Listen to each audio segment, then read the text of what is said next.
Conexión de vida. Devocional de hoy. Lo que no es la gracia de Dios. Dispongamos nuestro corazón para la oración inicial.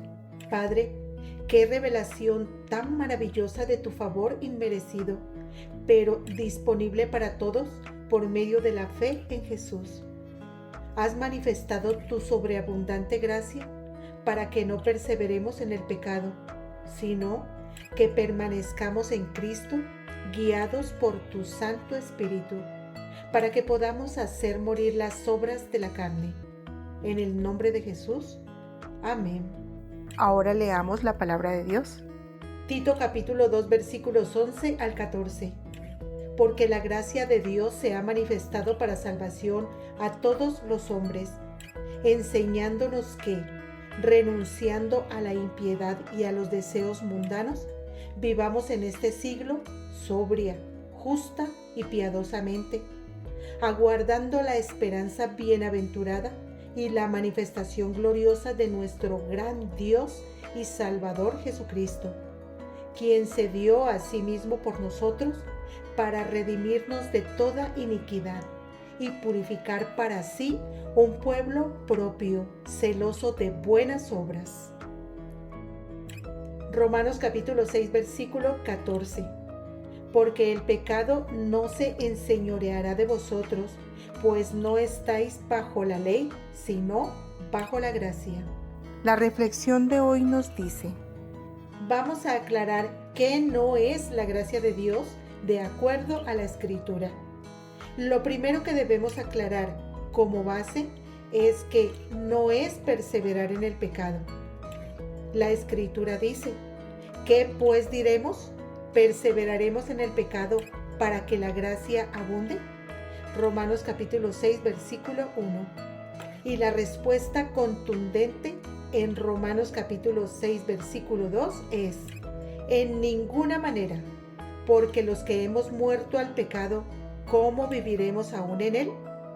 Así como Cristo murió, cada uno de nosotros que hemos creído lo que Él hizo por nosotros, hemos muerto al pecado y hemos recibido plenamente el favor inmerecido de Dios. Para ejemplificar, si estamos practicando la fornicación y decimos que estamos bajo la gracia, no estamos experimentando la gracia, sino el engaño.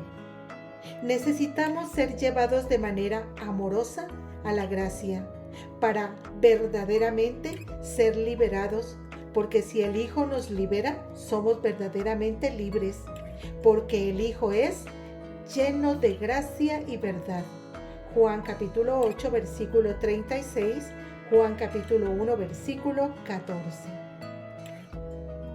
Si en alguna área de nuestra vida estamos esclavos de algo que nos hace daño o hace daño a los demás, un vicio, pornografía, la comida, emociones descontroladas, iras explosivas, orgullo o cualquier conducta pecaminosa, nos hace falta experimentar la gracia de Dios en este aspecto, porque Romanos capítulo 6 versículo 14 dice: porque el pecado no se enseñoreará de vosotros, pues no estáis bajo la ley, sino bajo la gracia.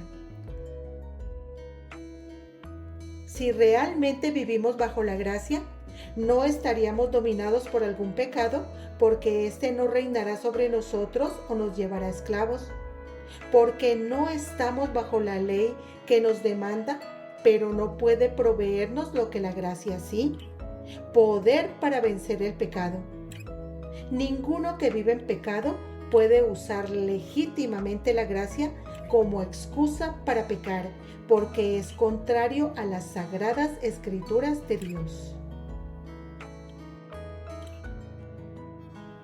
La gracia de Dios, como lo dice el versículo de hoy, nos enseña a renunciar, nos lleva a tomar decisiones que nos alejen de la impiedad y de los deseos mundanos para vivir sobria, justa y piadosamente. Esto es maravilloso.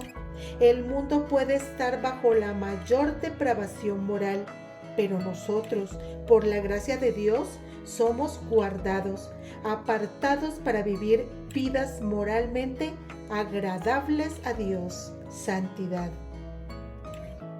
En conclusión, la gracia de Dios no es persistir en el pecado, sino que la gracia de Dios nos impulsa a tomar decisiones que nos alejen del pecado y nos acerquen a Dios para permanecer en Cristo y cumplir lo que dice 1 de Juan capítulo 2 versículo 6.